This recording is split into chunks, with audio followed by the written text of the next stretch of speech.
అంతకుముందు నేను ఇస్లాం మతంలో పుట్టి పెరిగిన వాడను. అయితే యేసు ప్రభు వారిని నమ్మటానికి గల కారణం ఏంటంటే, మంచినీళ్ళు త్రాగితే తిరిగి అది బయటికి పోయేటప్పుడు రక్తంతో కలిసిపోయేది. నా 2 కిడ్నీలు క్యాన్సరు. నాకు తెలియకుండగానే స్పర్శను కోల్పోయి, స్పర్శ లేకుండగానే రక్తం పోతూ ఉండేది. ప్రియులారా, మరి మాటలు చెప్పి నేను యేసు ప్రభువుని తెలుసుకొని 35 సంవత్సరాలు కావచ్చింది. అంతకుముందు నేను ఇస్లాం మతంలో పుట్టి పెరిగిన వాడను. నా మతాచార ప్రకారం బాల్యము నుండి నా మత పద్ధతులు, మతాచారాలు బాల్యం నుండి నాకు బాగా ఇష్టం లేక అభ్యాసం కలిగిన వ్యక్తిని.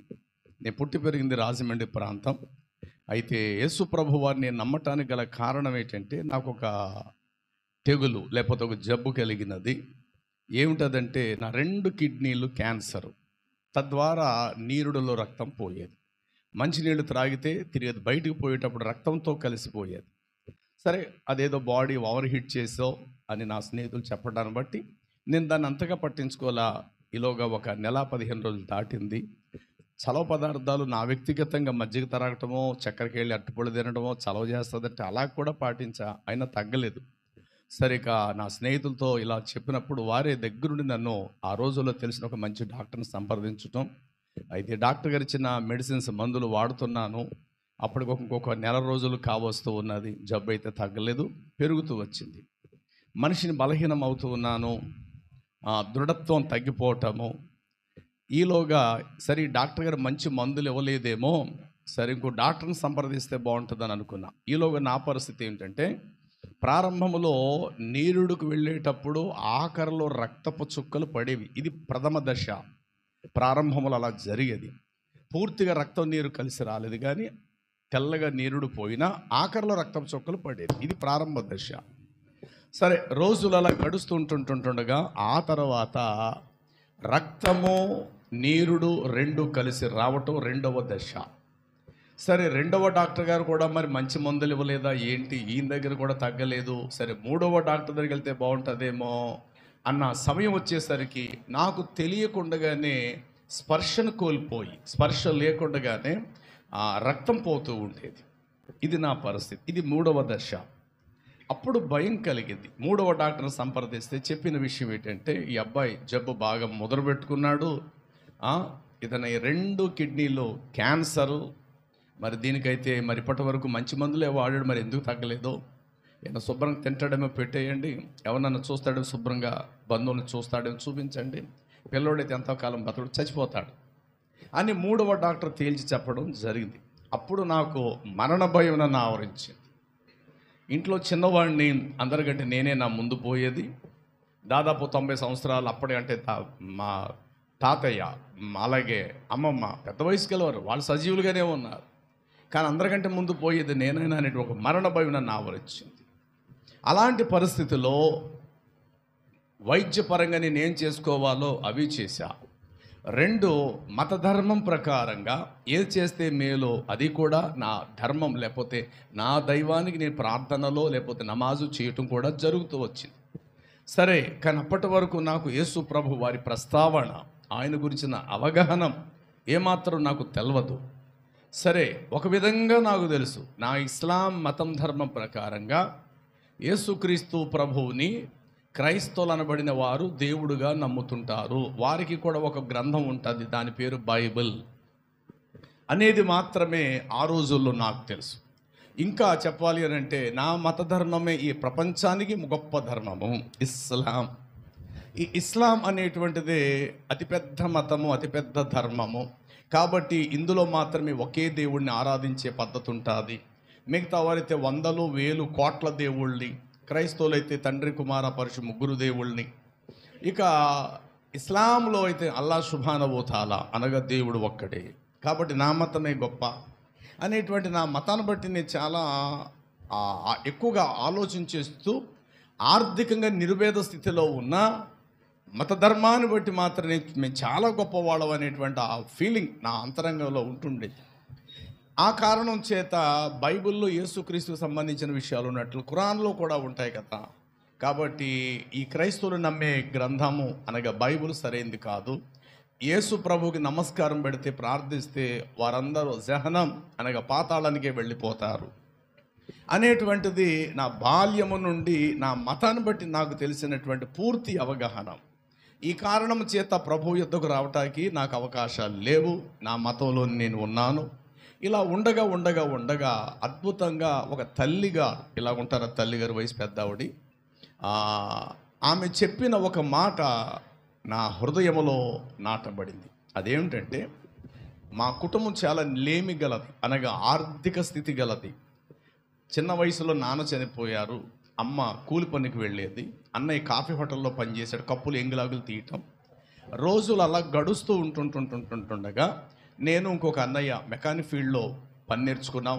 అలాగే రాజమండ్రిలో ఒక చిన్న షాపు కూడా నేను పెట్టుకోవడం జరిగింది.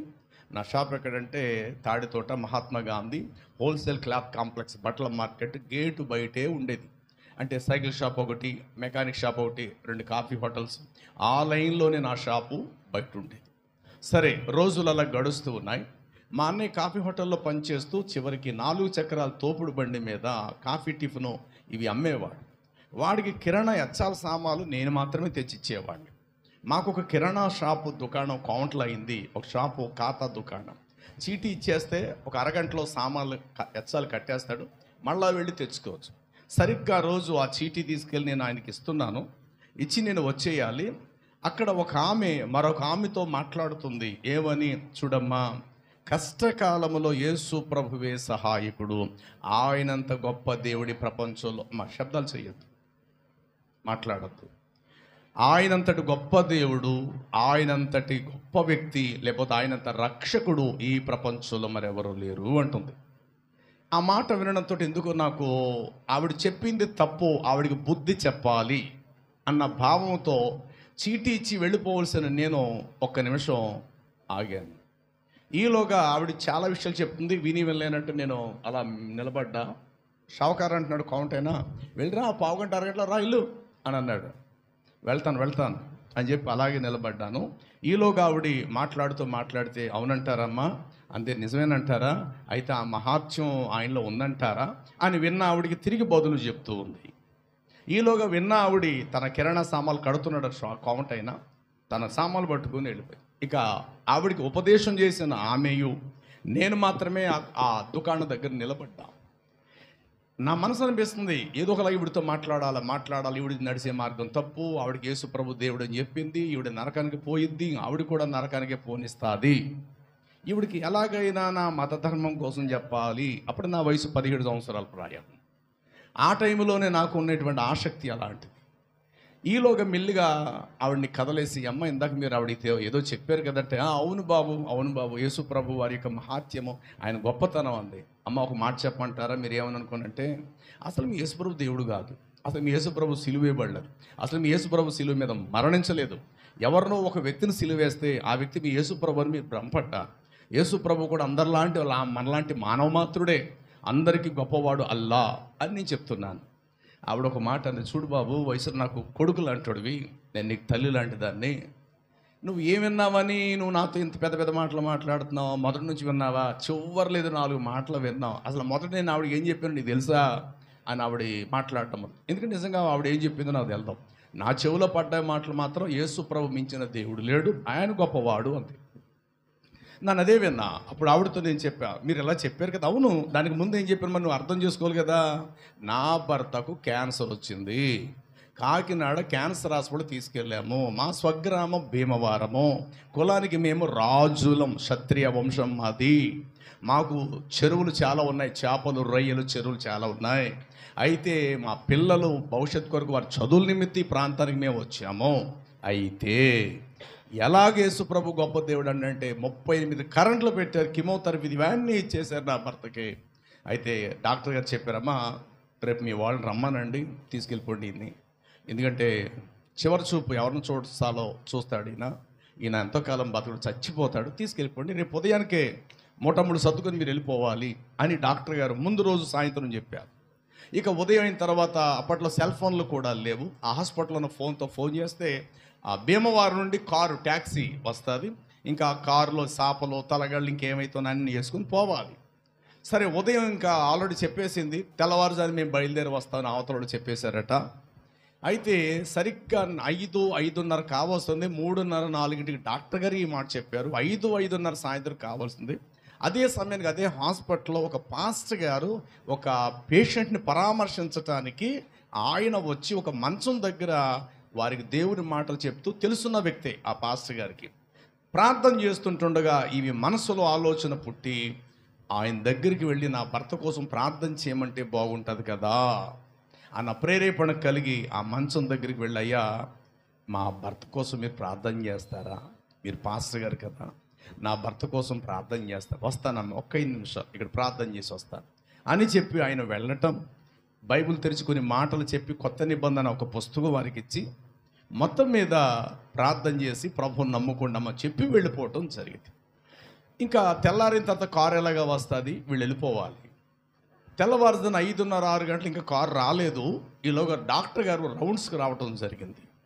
అలా వస్తూ ఇతన్ని చూసి, అమ్మా చెప్పారా మీ వాళ్ళు వచ్చేస్తున్నారు కదా, మరైతే జాగ్రత్తగా తీసుకుని వెళ్ళిపోండి, ఈయన అవకాశం అయితే చేయదాటిపోయింది అని అంటూనే ఆ మెడ మీద ఉన్న క్యాన్సర్ పుండంకైనా అట్లాగే చూశాడు. మరి ఏం మార్పు కలిగిందో నిన్న సాయంత్రానికి ఉదయం అయ్యేసరికి మరలా అన్నీ చూసుకొని పేపర్స్ అన్ని చూసి మెడిసిన్స్ అన్నీ చూసి, మీ వాళ్ళని ఈ వాళ్ళకి ఆగిపోమని చెప్పమ్మా, 2 రోజులు పోయిందని నేను చెప్తాను, అప్పటి వరకు మీరు వెళ్ళకండి అన్నట్టు. శబ్దాలు రానివ్వద్దు 2 రోజులు పోయిన తర్వాత నేను చెప్తాను అన్న. ఆ 2 రోజులు అయిపోయింది. అమ్మ చెప్తాను, ఒక 4 రోజులు పోయిన తర్వాత 4 రోజులు, అమ్మ ఒక వారం పోయిన తర్వాత చెప్తానన్న. ఇలాగా ఏ నోటితో వెళ్ళిపోండి తెల్లారేసరికి అని అన్నారో అదే నోటితో 15-20 రోజులు రమారమి ఉంచారు. అంత పెద్ద క్యాన్సర్ పుండు క్రమంగా తగ్గి మామూలు మనిషిగా మారాడు. ఇది ఆమె భర్త జీవితంలో జరిగిన సాక్ష్యం. ఇది అక్కడున్న మరొక ఆమెతో చెప్తున్నటువంటి సాక్ష్యం. ఆ విషయాలు నాకు తెలవవు. నేను కిరాణా దుకాణం దగ్గరికి వెళ్ళా, ఆవిడేదో ఆవిడ చెప్తుంది, నా మతం గొప్ప అనుకున్న 4 మాటలు నేను వదిలేశాను. తీరా ఆవిడ కూడా మొదట ఆవిడ ఎలా చెప్పిందో అట్లాగే నాకు చెప్పింది. ఇక ఆ మాటల దగ్గర నేను కాదనలేకపోయాను. ఎందుకని ఆమె బైబర్త్ పుట్టుకతో ఆమె క్రైస్తవురాలు కాదు. వర్గం ప్రకారంగా చూస్తే క్షత్రియ మంచి వంశస్థులు, వాళ్ళు మంచి ఆస్తిపరులు, జమీందారు. అలాంటి ప్రభు దగ్గరికి ఆమె ఇంటి వారు రావటం ఏంటి? అమ్మ మా పిల్లలు అల్లరి చేయను ఒకటి, ఇక్కడ ఏదో ఒక అద్భుతం జరగకపోతే ఇలా జరుగుంటుందా అని నా మనసులో అనిపిస్తుంది. ఇక నేను ఏం మాట్లాడలేక నా నోరు మూగబోయింది. ఆవిడొకే మాట, చూడు బాబు నువ్వు నా తల్లివే కాదు అని ఏ కొడుకైనా తన తల్లితో ఒక మాట అని కోపావేశంతో ఇంట్లోంచి పోతున్నప్పుడు వాడి కాలు చిటికిన వేలికి చిన్న రాయి తగిలితే చాలు అమ్మా అని అంటాడు బాధతో, లేదా అబ్బా అంటాడు బాధతో. అంటే దెబ్బ వాడు అమ్మా బాబుని జ్ఞాపకం చేస్తుంది బాబు కష్టకాలంలో. అదేవిధంగా నువ్వు మనిషివే కదా, నువ్వు చిన్నోడివి, రేపొద్దు నువ్వు పెద్దోడవుతావు కదా. నీ జీవితంలో ఎప్పుడైనా నీకంటూ కష్టము తీరలేని బాధ ఎప్పుడైనా నీకు ఎదురవుతే మొదట నీ దేవుడు ఎవరో నీ దేవుడికి నీ బాధ అంతా చెప్పుకో. ఒకవేళ నీ దేవుడే కనుక నిజంగా నీ బాధ తీర్చేశాడా, అప్పుడు నీ దేవుడే దేవుడు అనుకో. నీ దేవుడు వల్ల కూడా ఒకవేళ కాకపోతే చివరిగానైనా యేసు ప్రభు వారికి అవకాశం ఇచ్చి చూడు, ఆయన ఏం చేస్తాడు అప్పుడు నీకు అర్థమవుతుంది. ఇది ఆఖరిగా నాతో చెప్పిన మాట ఆవిడ. ఆ మాట నేను విన్నాను. ఆవిడ సామాన్లు ఆవిడ కట్టించిపోయింది, నా సామాన్లు కట్టించుకో, నేను వచ్చేసా.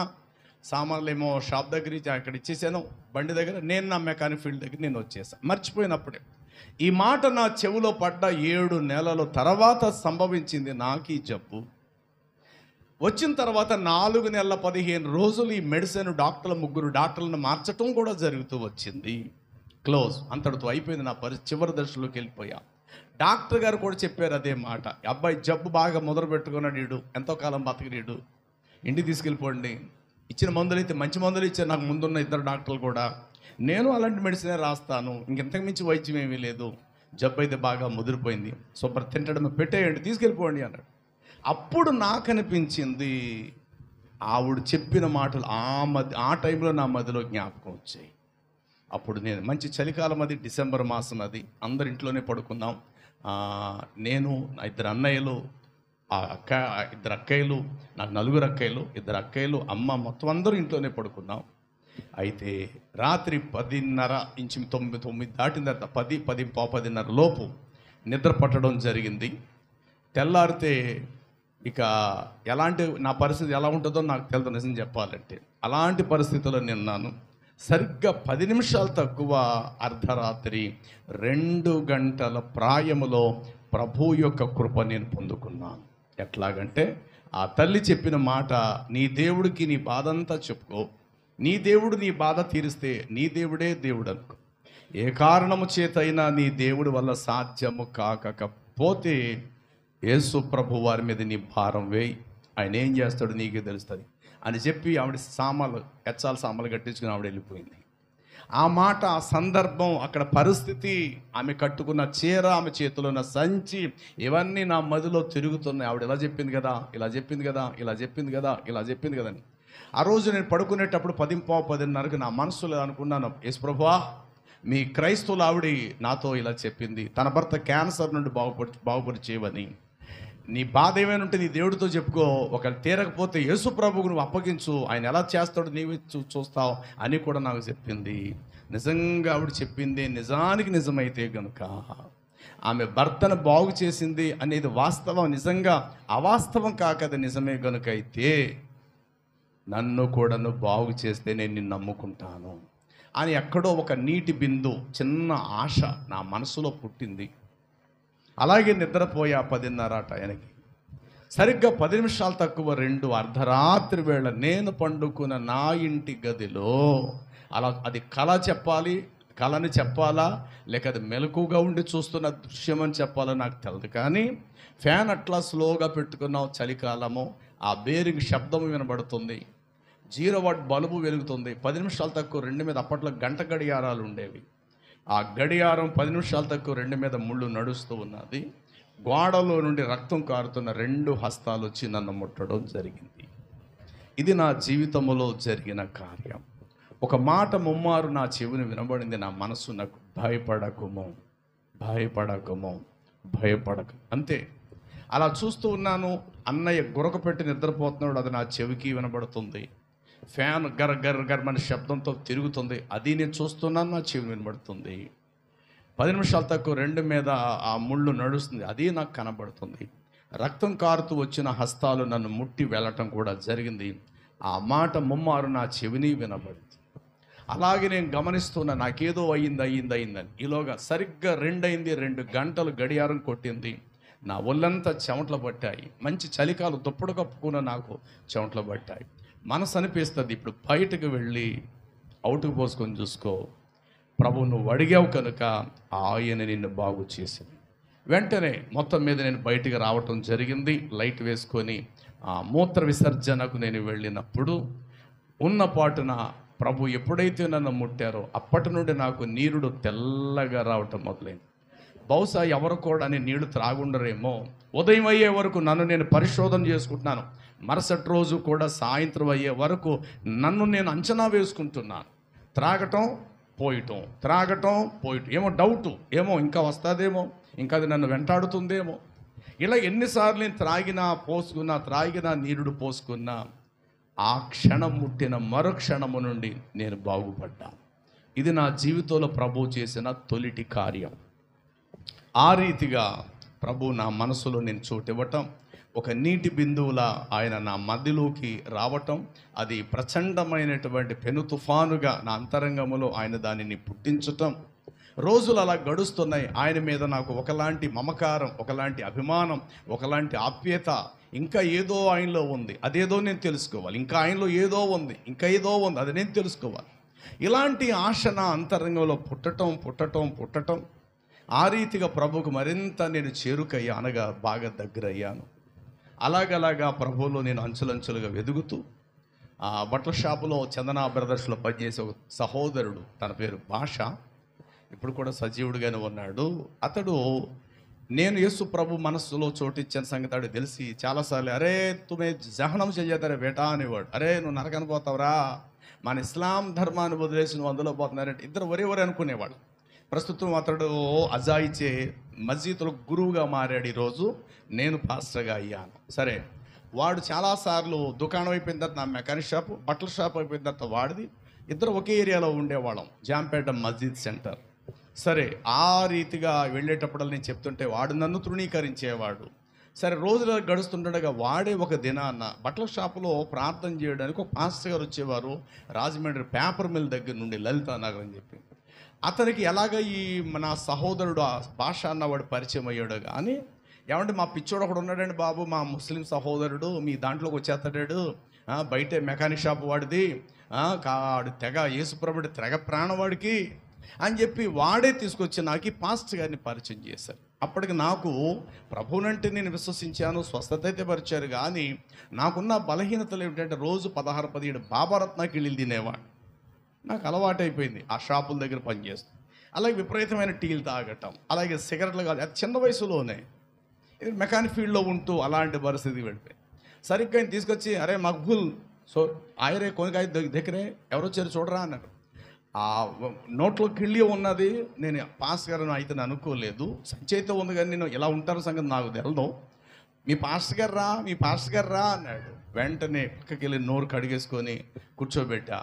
అయ్యా, నాకు యేసుప్రభు అంటే చాలా ఇష్టం బాబు, మరి చర్చికి వెళ్తున్నావా అన్నాడు. ఏ చర్చికి నేను వెళ్తా లేదండి, ఎందుకంటే మా ఇంట్లో భయం అండి నాకు, ఒకవేళ ప్రభువులోకి వెళితే మరి నా ఇంట్లో వాళ్ళు నా మతస్థులు ఏమంటారు. అయితే పంచే బాబు, మా ఇల్లు మా చర్చు పేపర్ మిల్ దగ్గర, ఇక్కడ దాదాపు 5 కిలోమీటర్ల దూరం కాబట్టి రహస్యంగానైనా నువ్వు రా, ప్రభువును ముందు తెలుసుకోవాలి. ఆ విధంగా నేను ఆయన ఉన్న చర్చికి నేను రహస్యంగా వెళ్ళేవాడిని. అది కాస్త పబ్లిక్ అయిపోయింది. ఆ తర్వాత చాలా సమస్యలు వచ్చాయి.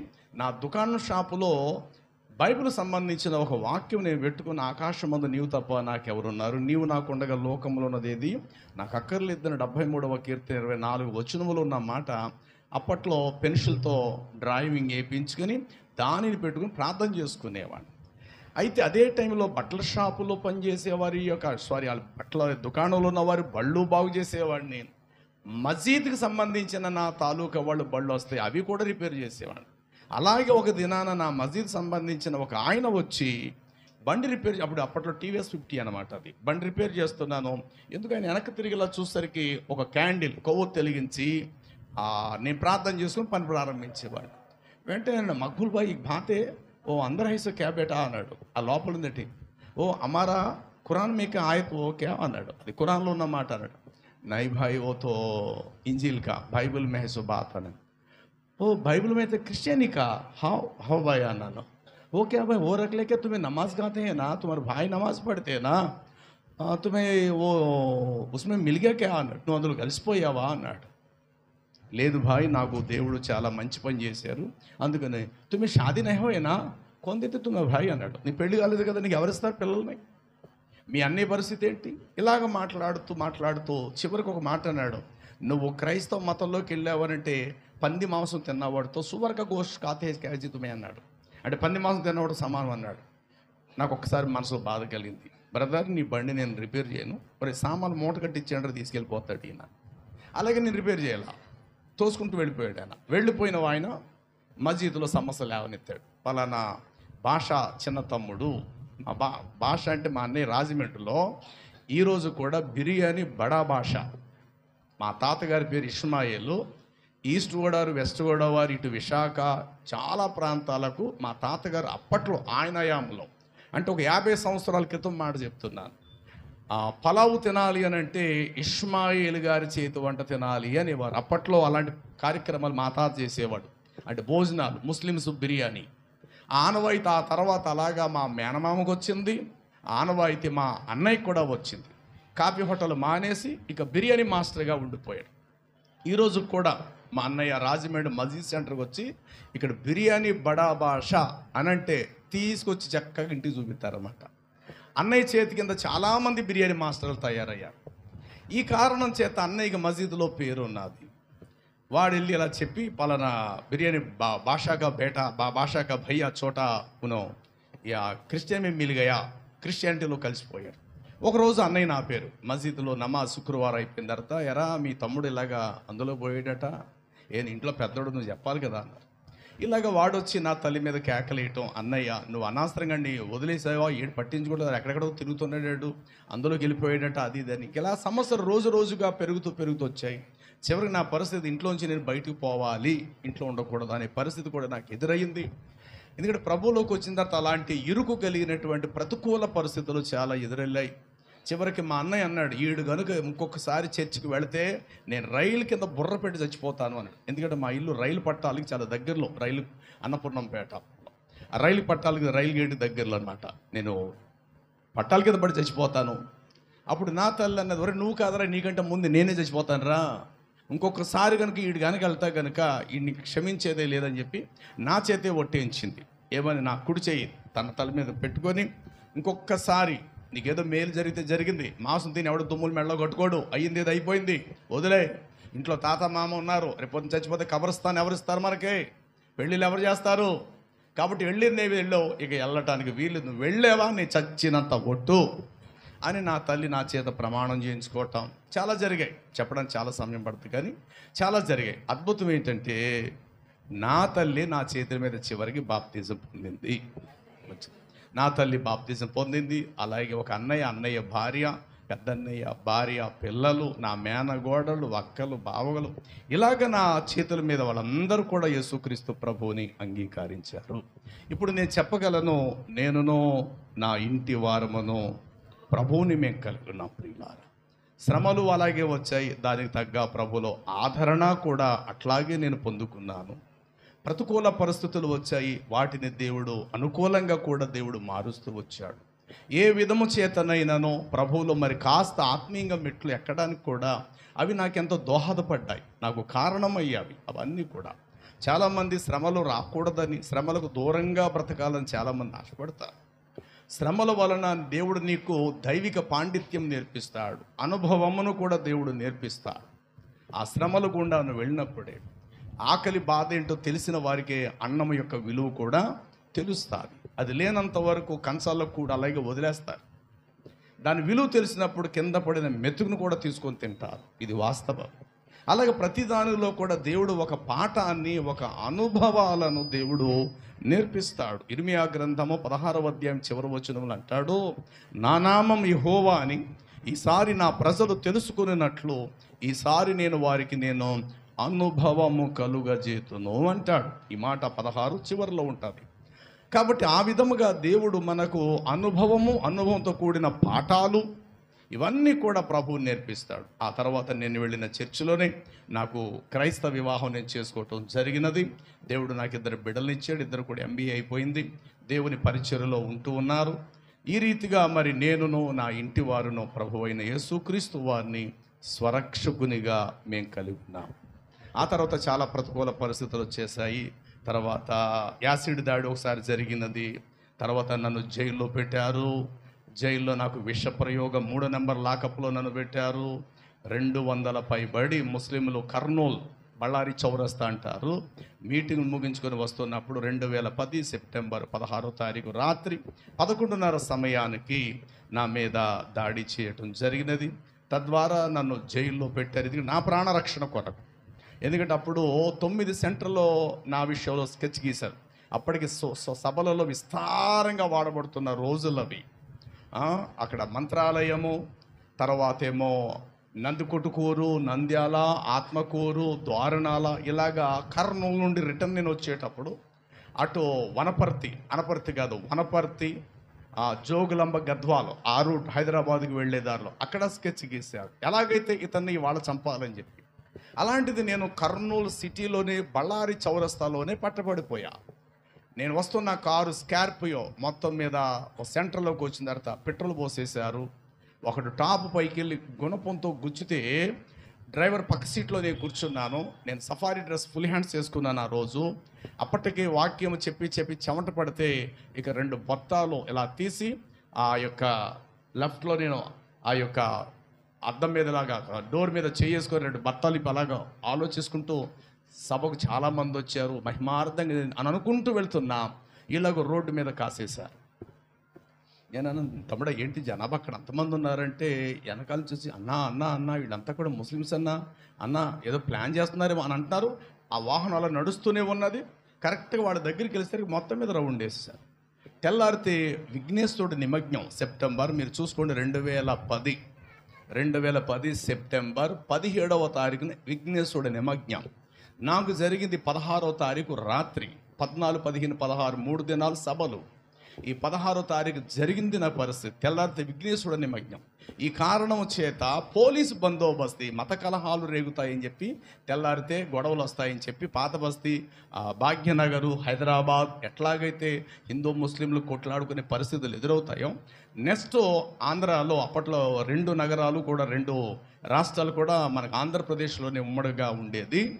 అయితే ఆ గొడవలు ఎక్కడ వస్తాయని చెప్పి పోలీసు బందోబస్తు అక్కడక్కడ కాసి పెట్టారు. అద్భుతం. 2 పోలీస్ జీబులు తక్షణం అక్కడ రావటం, వాళ్ళ చేతుల్లో నుండి నన్ను విడిపించటం, ఉన్న పాటున వాళ్ళ జీబులను నన్ను ఎక్కించుకోవటం, నేరుగా 4th టౌన్ పోలీస్ స్టేషన్, కరెక్ట్గా బళ్ళారి చౌరస్తా, మీరు ఫ్లైఓవర్ ఉంటుంది హైదరాబాద్ టు బెంగళూరు, ఆ ప్రక్కనే ఉంటుంది 4th టౌన్ పోలీస్ స్టేషన్, ఇప్పుడు కూడా అక్కడే ఉంది. సరిగ్గా అదే సెంటర్లో నన్ను స్కెచ్ గీసారన్నమాట చంపేయడం. అక్కడే నేను దొరికిపోవటం జరిగింది. ఇమీడియట్గా నన్ను 4th టౌన్ పోలీస్ స్టేషన్ తీసుకెళ్ళి భద్రపరిచారు. బయట పూల మొక్కలు పెంచే కూజాలు ఉంటాయి చూసారు, సిమెంట్ కుండీలు లాంటి, అద్దాల మీదకి విసిరేసి పోలీస్ స్టేషన్ అంతా ధ్వంసం చేశారు. ఆ రాత్రి 1 గంట అవుతుంది. అప్పట్లో ఎస్పీ శ్రీకాంత్ ఆయన వచ్చి చాలా వరకు గొడవ సద్దమణి చేయడానికి ప్రయత్నం చేశారు. ఈలోగేంటి, పాస్టర్ గారు మగ్గులు అనేటువంటి వ్యక్తిని ఇప్పుడు వాక్యం చెప్పిన ఆయన్ని పలానా సెంటర్లో చంపేశారట అన్న విషయం తెలిసి ఆఖరి రోజు దాదాపు 3,000 మందికి భోజనాలు ఉండారు అక్కడ. ఆఖరి సభ కదా, 3,000 మందికి భోజనాలు వండితే ఒక్కడు కూడా అక్కడ గ్రౌండ్లో లేకుండా 3,000 మంది వచ్చేసారు బళ్ళారి చౌరస్తాకి. అంటే ఎంత పెద్ద ప్రజలు అక్కడ స్తంభించిపోయారంటే, ఇటు ముస్లింలు దాదాపు వాళ్ళు కూడా రమారమి 1500, 2000 దాకా వాళ్ళు వచ్చేసారు. దాదాపు ఆ రాత్రి వేళ అక్కడ 5 నుండి 6,000 మంది ప్రజలు ప్రియులారా. ఏం చెప్తాడు ఎస్పీ శ్రీకాంత్ గారు? అయినా అంత జనాభా 4th ఫ్లైఓవర్ బళ్ళారి చౌరస్తాలో ఫ్లైఓవర్ ఎక్కేసారు. ఆ జనాభా ఈ జనాభా 1 గంటన్నర వరకు పెద్ద ఆ యొక్క పంచాయతీ జరుగుతూనే ఉన్నది. అతను మేము విడిచిపెట్టాం సార్ ఎలాగైనా. ఇప్పుడు మన క్రిస్టియన్స్ ఏమంటున్నారంటే, అతని మీద ఏగ వాలితే ఒక్కడిని కూడా మేము బ్రతకనేమని ఇటు వీళ్ళు కూడా పట్టుకున్నారు. ఆ టైంలో నన్ను ఎక్కడ దాచిపెట్టారు అంటే, లోపల లేడీస్ బాత్రూమ్ ఒకటి ఉన్నది, అంటే పోలీస్ డిపార్ట్మెంట్లోనే ఆడ కానిస్టేబుల్. ఆ బాత్రూమ్ లోపల ఒక ఆవిడ నన్ను తీసుకెళ్ళి లోపల పెట్టి బయట గెడ కూడా పెట్టేసేది. అంటే 11:30కి నేను దాచపట్టబడే వాడిని ఇంచుమించు 2 గంటల వరకు ఆ బాత్రూంలో నేను ఉన్నాను. ఆ తర్వాత ఎస్పీ శ్రీకాంత్ గారు వచ్చి, అంటే ఎక్కడ చంపేస్తారు ఇతనని చెప్పేసి, నేను ఎక్కడున్నాను సంగతి తెలియకూడదన్న ఉద్దేశంతో బాత్రూంలో దాచిపెట్టింది ఆవిడ తీసుకెళ్ళి. సరే, ఈ 2 గంటలు అయ్యేసరికి ఇంచుమించు 12:30, 1 గంట కావస్తుంది. ఆయన వచ్చారు. ఈలోగా నన్ను బయటకు తీసుకొచ్చి క్రైస్తవులు చెప్పారు, ఏమని, మీ మనిషి క్షేమంగా ఉన్నాడు, ముందు మీరు వెళ్ళిపోండి అని. అప్పుడు వీళ్ళు అన్నారు, వాళ్ళు వెళ్ళిన తర్వాత మేము పెడతాం, వీళ్ళు పట్టుబట్టారు మన క్రైస్తవులు. సరే, ఆ రోజు చాలా పెద్ద రభస లాంటిది జరగవలసింది. ఇక 144 సెక్షన్ అన్నట్టుగా నా రాత్రి అంతా చాలా బస్సులు ఆగిపోయి, కార్లు ఆగిపోయి, ఈ వార్త దాదాపు అన్ని మూలలు తెలిసిపోయింది. మెల్లింగ్ ఎలాగైతే వీళ్ళ కొంత గుంపు వాళ్ళు కొంత గుంపు అలా తగ్గారు. మన వాళ్ళు క్రైస్తవులు దాదాపు 200 మంది మాత్రం అట్లాగే ఉండిపోయారు. అందరూ పోయారు. 200 మంది నైట్ అలా ఉన్నారు. వీళ్ళు కూడా ఒక 100-150 మంది వీళ్ళు కూడా ఉంటారు. అప్పుడు శ్రీకాంత్ గారు చెప్పారు, బ్రదర్స్ మీరు దయచేసి వెళ్ళిపోండి, ఇక్కడ ఏ అర్ధాంతరం సృష్టించద్దు, ఉదయాన్నే మేము కోర్టుకు అప్పగిస్తాం, ఏమైనా ఉంటే మీరు కోర్టులో తేల్చుకుందరు కానీ అని చెప్పేసరికి మెల్లిమెల్లిగా వాళ్ళు ఆగారు. మన ముస్లిమ్స్ అంతా వెళ్ళిపోయారు. నా తాలూకా వాడు దాదాపు 100 మంది నైట్ అట్లాగే ఉండిపోయారు. ఇక అక్కడి నుంచి నన్ను వేరే చోటుకు తరలించారు. ఇంటెలిజెన్స్ రిపోర్ట్స్ ప్రకారం ఇతనికి ఇక్కడ క్షేమకరము కాదు, ఇతన్ని మార్చి వేరే చోటు తీసుకెళ్ళండి. మరలా అక్కడ తీసుకెళ్ళి ఫుల్ పోలీస్ బందోబస్తు, దాదాపు లేదంటే ఒక 50 మంది నా చుట్టూ పోలీసు బందోబస్తు, రాత్రంతా కాచారు. అలాగ తెల్లవారుజామున 5:05 మేజిస్ట్రేట్ హరిత మేడం, జడ్జి గారు కర్నూలుకి, ఆవిడ ఉంటున్న ఇంటిలోకి తీసుకెళ్ళి తెల్లవారుజామున నాకు తీర్పు తీర్చారు. వాస్తవానికి కోర్టుకు వెళ్ళాలి, కానీ కోర్టుకు వెళ్ళడానికి కూడా ఇతన్ని తీసుకెళ్ళడం చాలా భయంగా ఉంది, దారి మధ్యలో అయినా జరగచ్చు అని చెప్పేసి రాత్రి తెల్లవారునే నన్ను మేజిస్ట్రేట్ ఆ యొక్క జడ్జి గారు ఆవిడ ఇంటికి తీసుకొని వెళ్ళారు. ఆవిడ నైటీతో ఉన్నది, వచ్చి కూర్చున్నది, రాసుకుంటుందంతా కూడా. అతని షర్ట్ ఇప్పి, దెబ్బలైనా తగిలాయా, పుట్టుమచ్చలు ఎన్నో లెక్క పెట్టండి అన్నారు. ఒక కానిస్టేబుల్ నన్ను పక్క తీసుకెళ్ళి బండిని ఇవన్నీ తీయించి పుట్టుమచ్చలన్నీ కూడా లెక్క పెట్టారు. అప్పుడు ఆవిడ ఒక మాట అంది, చూడండి పాస్టర్ గారు, మీ జీసస్ అంటే మా మదర్కి చాలా ఇష్టం, మాది కృష్ణా జిల్లా విజయవాడ, అయితే రాత్రి మీకు ఇలా జరిగిందన్న మాట చెప్పడంతో మాకు కూడా అసలు నెమ్మది లేదు, అన్నట్టు మీ మిస్సెస్తో మాట్లాడతారా అన్నది. ఇదేంటి మీ మిస్సెస్తో మాట్లాడితే తెల్లవారు ఈవిడ చెప్పడం పెట్టరా బాబు అంటే, ఆల్రెడీ మీ ఇంటికాడ రాజమండ్రిలో పోలీస్ బందీ ఆ యొక్క పోలీసు వాళ్ళు మేము భద్రంగా ఉంచాం మీ ఇంటి. ఇది నా ఇంటికి ఎట్లా తెలుసరా బాబు అనుకున్నాను. పాస్టర్ గారు 11:30కి మీకు జరిగిన పరిస్థితి మొత్తం ఆంధ్ర నలుమూలలో తెలిసిపోయింది. మీ ఇంటికాడ రాత్రి సెక్యూరిటీగా మేము పోలీసులు ఉంచాం. రాత్రంతా ఫోన్లు వస్తున్నాయి మీ ఇంటికాడ నుంచి. అయ్యా ఆయనకి మాట్లాడతారు, వాళ్ళ ఫ్యామిలీతో మాట్లాడతారు, ఫోన్ ఇవ్వండి అని పోలీసు అని చెప్తే వెంటనే సీఏ గారు ఫోన్ చేసి, అప్పట్లో సెల్ ఫోన్లో ల్యాండ్ ఫోనే, వెంటనే ఎత్తడంతో నా భార్య ఎత్తింది. ఏమండి ఏం కంగారు పడుకు, నేను బాగున్నాను. ఆ తర్వాత జడ్జి మేడం గారు తీసుకొని, సిస్టర్ మీరేం భయపడద్దు, పాస్టర్ గారు సేఫ్గా మేము పంపిస్తాము, కాకపోతే ఇక్కడ పరిస్థితులు బాగోలేవు అనేసి ఆవిడ కూడా చెప్పడం నాకు కాస్త ధైర్యం పెరిగింది. ఇక తెల్లవారుజాముని 6 ఆ ప్రాంతాన్ని తీసుకొచ్చి నన్ను జైలుకి అప్పగించారు. అందులో 14 రోజులు రిమాండ్. అయితే నన్ను వేసింది 3వ నెంబరు లాకప్. నేను వెళ్ళేసరికి ఇంత గెడ్డంతో ఒక మహమ్మదీయుడు అందులో ఖైదీగా ఉన్నాడు. నేను అన్నాను, అరే బాబు బయటే నాకు ఈ సమస్య అంటే లోపల కూడా ఇదే సమస్యరా బాబు, నన్ను వేరే లాకప్లో మీరు పెడతారంటే, లేదు సార్ ఇందులోనే 4 మాత్రమే ఉన్నారు, మిగతా వాటిలో 7 8 కూడా చాలా ఇరుగ్గా ఉంటుంది, ఇది మాత్రమే మీకు కరెక్ట్ అని చెప్పి సూపరింటెండెంట్ గారు చెప్పారు, మిమ్మల్ని ఇందులోనే వేయమన్నారు అని. సరే మొత్తం మీద ఆ కానిస్టేబుల్ ఆ జైలు వార్డర్ చెప్పాడు ఏమంటే, అమీరుద్దీన్ నువ్వు ఇటే వచ్చి పడుకో, నువ్వు ఇక్కడ ఉండాలి ప్రతిరోజు. మీరిద్దరూ మధ్యలో పడుకున్నారు. పాస్టర్ గారు మీరు అచ్చ వరకు వెళ్ళిపోవాలా, మీరు దోమలు కొడుతున్నాయి అవి కొడుతున్నా అనకూడదు, మీరు అక్కడే ఉండాలా, అమీరుద్దీన్ నువ్వు ఇక్కడ ఉండరా, మీరిద్దరు మధ్యలో పడు అంటూ ఆ సలహా ఇచ్చి వెళ్ళిపోయాడు. అది ఉదయ సమయం. సరే ఈలోగా అందులో ఒక ఆయన హిందూ, ఒకడేమో క్రిస్టియను, ఒకడేమో ముస్లిం ఉన్నాడు. అందులో చాలా ఆశ్చర్యం వేసుకొచ్చింది. ఒక ఆయన బొట్టెట్టుకున్నాడు, ఒక ఆయన మౌనంగా ఉన్నాడు, కుర్రోడు అనమాట. మరి ఏ దొంగతనం చేసాడు అతను, క్రిస్టియన్ ఎస్సీ కుర్రోడు అంటే అంతగా తెలీదు. వాళ్ళిద్దరు మధ్యలో నేనేమో చివర, యువతలేమో ఈ అమీరుద్దీన్. ఎవరి అమీరుద్దీన్ అనంటే అష్టాచెమ్మ అనే ఒక సినిమా వచ్చింది గతంలో ఎప్పుడోనట, దానికి ప్రొడ్యూసర్ అయిన నిర్మాత. ఇంట్లో ఏదో జరిగిన కారణం చేత మొత్తం మీద కేసు పెట్టడం జరిగింది. అతను తీసుకొచ్చి జైల్లో వేశారు. సరిగ్గా అతడు 2 రోజులు పోయిన తర్వాత 14 రోజుల్లో 2 రోజులు పోయిన తర్వాత ఒక తెల్లవారుజామున నేను కన్నీటితో ప్రార్థన చేసుకుంటున్నాను. సరిగ్గా నేను ప్రార్థన చేసుకుంటున్న టైంకి నమాజ్ అజా ఇచ్చే టైం అయింది. అక్కడ అతడు కూడా లేదు, నమాజులో పాలు పొమ్ములు పొందుతున్నాడు. అతను నమాజ్ అయిపోయింది, నా ప్రార్థన నేను అలాగే చేసుకుంటున్నాను, నా కన్నీళ్ళు చూశాడు. జైల్లో రాత్రిపూట లైట్లు ఆర్పడానికి వీల్లేదు, లైట్లు వేసే ఉంటాయి. అయితే నా కన్నీటితో ప్రార్థన చేసుకుంటున్నాను, ఎక్కెక్కి నా లోపల ఏడుస్తూ ప్రార్థన చేసుకుంటాను. సరే ప్రార్థన అయిపోయింది, ఇంకా తెల్లారుతుంది, నా ముఖంకి అలాగే పరిశోధన చేస్తున్నాడు. 2 రోజులు గడిచిన తర్వాత 3వ రోజే ఆయన నేను మాట్లాడుకోవటం. అప్పటి వరకు ఈ 2-3 ఈ రోజుల్లో ఆయన పేరేంటో నాకు తెలియదు, నా పేరేంటో ఆయన తెలదు అన్నట్టు ఉన్నాం. అప్పుడు ఆయన మొత్తం మీద అన్నాడు, హాయ్ మక్బూల్ బాయ్ ఆప్సి జరా ములాఖత్ కర్తో మై బాత్ కర్నే కే లియే అన్నాడు. నీతో కొద్దిగా మాట్లాడాలి, మీ విషయం అంతా నాకు తెలిసింది, కానిస్టేబుల్ కూడా చెప్పారు నాకు. అయితే మీరు మతం మారారట కదా, ఎందుకు మారారో చెప్తారా అన్నాడు. ఓరు బాబు వీడికి ఇప్పుడు నేనేం చెప్పాలా, మళ్ళీ ఏదో మతం మార్పని చెప్తే మళ్ళీ ఈ సెక్షన్ కొంచెం ఎగస్ట్ అయింది అనుకో, దేవుని పరిచర్యాటం కలిపి మొత్తం పూర్తి లోపల ఉంచేస్తారేమో.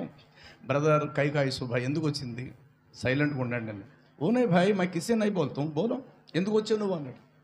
ఇలా 2-3 సార్లు సరిగ్గా పక్కన నామకర్త క్రిస్టియన్ కదా, అన్నా మీరు క్రిస్టియనా, నాకు మా అమ్మ చర్చికి వెళ్తుంది, నాకంటే అంత ఇంట్రెస్ట్ లేదు, బాప్తిజం మొదలుగా నాకు జీసస్ అంటే ఇష్టమే అన్నాడు. పక్కన బొట్టెట్టున్నాడు మా అమ్మకి అలాగే చూస్తున్నాడు. ఇక ఉదయాన్న నేను స్టార్ట్ చేశాను మాట్లాడటం, ఇంచుమించు 6-6:30 అవుద్ది. 6-6:30కి మొదలెట్టినటువంటి వాడిని ఆ రోజంతా మాట్లాడుతూ ఉన్నాను. దేవునికి ఖాళీయే కదా, చేసుకోవడానికి ఏముంది, పని ఏం లేదు అక్కడ. ఆ వాక్యాలు చదవటం, వాళ్ళకి చెప్పటం అద్భుతం. నేను రిమాండ్ నుండి తిరిగి నేను వచ్చేసరికి తైలముతో అతని తల మీద పోసి అతనికి ఇర్మియా అనే నామకరణం చేసి జైల్లోంచి నేను రావడం జరిగింది. ఈ రీతిగా ఆ జైల్లో ఉన్న ఆ 14 రోజుల్లో యాపిల్ ఫలములో విషం పెట్టారు. ఎవరెవరో బయట నుంచి చాలామంది వస్తున్నారు. సరిగ్గా అదే టైంలో జగన్ పర్యటన ఆ యొక్క వాళ్ళ నాన్నగారు చనిపోయారు. ఆ సందర్భంగా ఎక్కడికి వెళితే అక్కడ ఓదార్పు యాత్ర పెట్టారు. వాళ్ళ నాన్నగారు చనిపోయిన తర్వాత చాలా వరకు జన సమూహం అటు వెంబడిస్తూ ఉన్నారు. కర్నూలు సిటీ అంతా కూడా చాలా అదే రోజు రాబోతున్నాడు ఆయన, పకడ్బందీగా ఉంది. అదే టైంలో చాలామంది వచ్చి జైలు బయట ఉండి పాస్టర్ గారిని కలవాలి, పాస్టర్ గారిని చూడాలంటే నాకు ఇంటర్వ్యూ ఇచ్చి వాళ్ళతో మాట్లాడటం, వారు ఏమైనా ఇస్తే అవి మళ్ళీ నేను నా లాకప్లో తెచ్చుకోవటం, నాతో పాటు నా ఖైదీలకి వాటికి నేను లోపల ఉన్నటువంటి వాళ్ళకి పెట్టడం, ఇలా గడుస్తుంది. ఒకరోజు ఒక న్యూస్ పేపర్లో అంటే పేపర్లో దారంతో ఇలాగ చుట్టి 2 యాపిల్స్ ఫలాలు నా చేతికి ఒక వ్యక్తి ఇచ్చారు. ఆ వ్యక్తి మాకు ఈరోజు కూడా నాకు గుర్తే. పాస్టర్ గారు, వందనాలు పాస్టర్ గారు, మీలాంటి వాళ్ళు ఇక్కడ ఉండడం చాలా బాధ అన్న మాట కూడా అన్నాడు. పాస్టర్ గారు తినండి పాస్టర్ గారు అంటే, చాలా అరటిపళ్ళు వస్తున్నాయి, కూల్ డ్రింక్స్ వస్తున్నాయి, ఏవేవో రకరకాల ఫలాలు వస్తున్నాయి. నేనున్న ఆ 14 రోజులు దాదాపు ఒక 13,000 రూపాయలు ఫుడ్ వచ్చి ఉంటుంది లోపలికి. అంత విస్తారంగా Kinley water Bisleri water bottles అయితేనేమి, ఎగ్ పప్స్, ఇవైతే ఏవైతే తినుబండారాలు చాలా వచ్చాయి. అలా ప్రతిరోజు ఇస్తున్నారు కదని చెప్పి అది నేను పట్టుకొని వస్తున్నాను. ఈలోగా జైల్లో ఒక కానిస్టేబుల్ ఒక ఆయన అన్నారు, ఏంటి పాస్టర్ గారు మీరు ఖైదీలుగా పెడుతున్నారు, మీ లాకప్లో ఉన్న వాళ్ళకి మాలాంటి వాళ్ళు మీరు బాగా చూసుకోవాలి పాస్టర్ గారు అన్నారు. సరే, ఆయన నోరు విడిచి అడిగాడు కదా అని చెప్పి ఆ దారాలు తెంపి న్యూస్ పేపర్లోంచి పొట్లం చుట్టూ తెచ్చాడు. అది ఒక ఫలం నేను ఆయనకి ఇచ్చాను. మంచిది పాస్టర్ గారు, వెళ్ళండి తీసుకెళ్ళండి. సరే, నా లాకప్లోకి నేను వచ్చాను. 2వ యాపిల్ ఫలం నేను తినుకుంటూ, ఈ అమీరుద్దీన్ ఖాన్ అప్పుడు బాగా పరిచయం అయి ఉన్నాడు కదా. ఏమైంది పాస్టర్ గారు ఏంటి అన్నాడు. ఏం లేదు, మా వాళ్ళు చాలామంది వచ్చారు, అయ్యి బాబు బయట చాలా అడావడ ఉంది, జగన్ పర్యటనట, చాలామంది ఏమో నన్ను చూడడానికి వచ్చారు అని అన్నారు. ఇలాగ తినేసి మాట్లాడుకుంటున్న ఒక 2 గంటలకి సూపరింటెండెంట్ ఆయన రాజమండ్రి ట్రాన్స్ఫర్ అయ్యి కర్నూలు వచ్చాడు. నేను రాజమండ్రి వాడిని అని చెప్పి అదే రాజమండ్రిలో దాదాపు ఎన్నో సంవత్సరాలు ఆయన కూడా రాజమండ్రి సెంట్రల్ జైలు సూపరింటెండెంట్ అధికారిగా పనిచేశారు. చాలా బాగా పరిచయం అయ్యారు తొలి రోజుల్లో. అలాంటిది హఠాత్తుగా ఆయనతో పాటు ఆ యొక్క ఇంటెలిజెన్సీ వారు, తర్వాత హెల్త్కి సంబంధించిన డాక్టర్స్ వచ్చేసి నా లాకప్ అంతా పరిశోధన చేసి, వాటర్ బాటిల్, తిండి పదార్థాలన్నీ పరిశోధన చేసి, నా ఉమ్ము కిందేసి ఉమ్మును పరీక్షించారు. నాకేం అర్థం కావట్లా. అన్నీ చూశారు. చూడండి పాస్టర్ గారు, రేపటి నుంచి మీరు డిస్టెన్స్ మెయింటైన్ చేయాలా, ఇది దగ్గర కంటే వెళ్ళకండి, బయట మీకు -+2 కూడా ఉన్నాయి అని ఏం చెప్పి నాకు అర్థం కావట్లా. ఎందుకు ఎప్పుడు నేను ఇలా మాట్లాడాడో కూడా నాకు అర్థం కాల. కాబట్టి మీరు రేపటి నుంచి మీకు ఒక్క నీటి చుక్క కూడా రాదు, ఇక్కడ నీళ్ళు తాగాల, ఇక్కడ ఫుడ్ తినాలా, ఏదో మీ మీద అభిమానంతో బయట నుంచి ఏదో మీరు తినేయటం కాదు ఇక్కడ. ఏమనుకుంటున్నారు మీరు, ఎంతమంది చంపేయాలనుకుంటున్నారు అని అంటూ సీరియస్గా మాట్లాడుతున్నాడు. అసలు ఏం జరిగిందో కూడా నాకు తెలియదు. ఈలోగా తాళం వేసి గొండు పెడుతున్నాడు.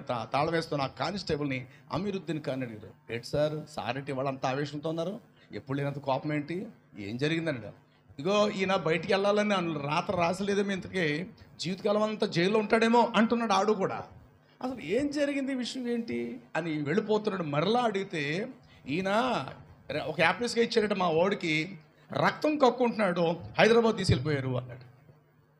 తేలిన విషయం ఏంటంటే ఆయనకి ఫుడ్ పాయిజన్, విషం పెట్టారు అని. 2వ యాపిల్ ఫలం ఏదంటే నేను తిన్నాను అని చెప్పాను. నా ఉమ్ము కింద చూశారు. మరి ఒక దాంట్లో పెట్టాడో వాడు విషయం, 2 దాంట్లో పెట్టాడో నాకు సంథింగ్ తెలియదు. కానీ అతను మాత్రం వెంటనే రక్తం కక్కుకోవడం మొదలెట్టారు. కర్నూలు అయితే కుదరదు, హైదరాబాద్ తీసుకెళ్ళిపోండి అన్నారు. ఈ విషయం పెద్దదైన హైదరాబాద్ ఎప్పుడైతే తీసుకెళ్ళిపోండి అని అన్నారో, వెంటనే సూపరింటెండెంట్ వాళ్ళంతా కూడా నా లాకప్లోకి రావడం జరిగింది. సరిగ్గా అదే టైంలో హోంమంత్రి హరిత మేడం, సబితా ఇంద్రారెడ్డి గారు అక్కడ హోమ్ మినిస్టర్గా ఉంటున్నారు. అక్కడ దాకా వెళ్ళిపోయింది విషయాలు. ఆ తర్వాత 2 రోజులు పోయిన తర్వాత మరలా ఆ పాస్టర్ గారిని జాగ్రత్తగా చూసుకోండి, లోపల సెక్యూరిటీ మీరు పెట్టండి, తర్వాత వచ్చి ప్రతి పదార్థాన్ని చెక్ చేసి మీరు ఇవ్వండి అనేటువంటి మళ్ళా వచ్చిందేమో. మరలా వారే నాతో అన్నారు, సార్ మీ వాళ్ళు ఏమైనా ఇస్తే కనుక తీసుకోండి, పైనుంచి ఆర్డర్స్ వచ్చింది, కాకపోతే డిస్టెన్స్ మెయింటైన్ చేయండి, మరీ దగ్గర కంటే వీళ్ళందరికీ మీరు సెకండ్లు ఇస్తున్నారు, అలా ఇవ్వద్దు, ఏదైనా ప్రమాదం జరిగితే కనుక మాకు ఉద్యోగాలు పోతాయి. సరే, ఆ విధముగా కూడా జైల్లో పెద్ద నష్టం కూడా తప్పింది. ఈ రీతిగా ప్రభు కృపచేత కొన్ని అనుభవాలు, మంచి పాఠాలు జాగ్రత్తగా నేర్పించేశాడు నా ప్రభు.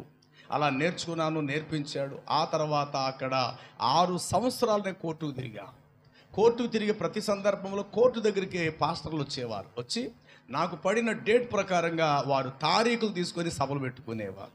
ఇటు రాజమండ్రి కర్నూలు వెళ్ళటము, కోర్టు వాయిదాలు చూసుకోవటం, 3 రోజులు కోటాలకు పాల్గొనడం, మళ్ళీ వెనక్కి రావటం.